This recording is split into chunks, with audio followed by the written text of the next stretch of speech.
tutorial video I show you how to create my version of the Elsa dress.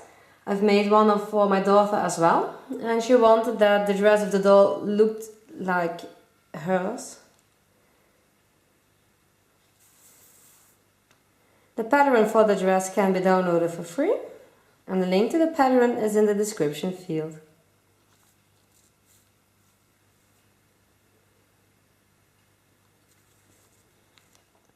The top of the dress, and we start with sewing the two seams together. You fold the fabric and you sew the seams together here and here. After you've sewn the two seams together, we can sew the two back parts onto the front part. You place them like this and sew them together here on the side. After the two back parts are sewn onto the front part, we lay the top part aside and we continue with the skirt part. And we start by sewing the two back parts onto the front part. And we place them on top of each other and sew them together all the way on the sides. After you've sewn the two back parts onto the front part of the skirt, we can sew the skirt onto the top. To align on one side. I'm sewing together here, and for the front part we turn the fabric to the outside so you can see the small triangle like this.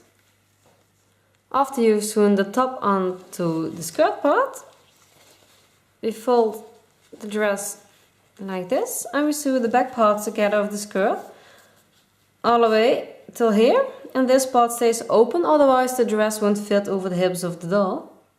For the cape part of Elsa's dress, I couldn't fit the cape on one paper as it is pretty long, so you have to cut out both parts and glue them together, and I've placed two markings so you know which parts are aligned. And when drawing it onto your fabric, I have folded the fabric double.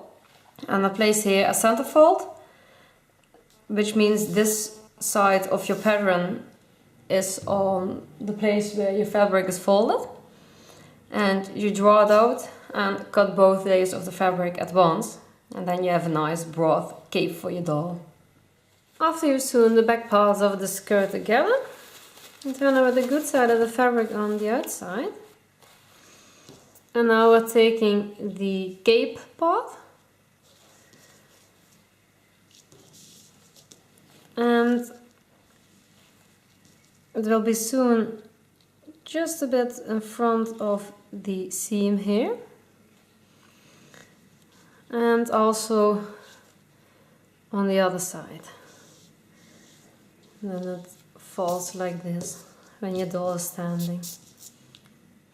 After you've sewn the cape onto the dress, you can see that it's a bit open here, otherwise your dress won't fit over the hips of the doll. And now I lay the dress part aside and I'm continuing with the sleeves. And as I want to use the same fabric for the sleeves as for the cape, we have a problem that because of all the small holes in the pattern in the fabric, you won't get it easily over the hands of the doll. And that's why I'm taking a white fabric and I'm sewing these two together, and I'm stitching it all the way around so both fabrics stay together. I've sewn the second layer of fabric on the first layer, and I'm doubling the fabric like this. I'm sewing it together here on the side. And I'll do the same for the other sleeve. After you've sewn the sleeves together, you fold them with the good side of the fabric on the outside. Now I can sew the sleeves onto the top, and you align the seam of the top with the seam of the sleeve.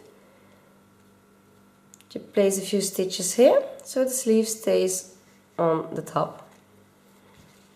After you've sewn the sleeves onto the top, you take the small piece of the pattern, and I'm using the same fabric as for the cape, and this will be sewn here inside the top and also along the sleeves, all the way to the other side as a detail. After you've sewn the detail onto the dress, the only thing left to do now is to velcro a snabbladders onto the back. And for this dress I'm folding the cape a little bit double. I'm sewing here a snap button, and on this side it closes like this. And you have a little bit extra fabric here. And when you've done that, your Elsa dress is done.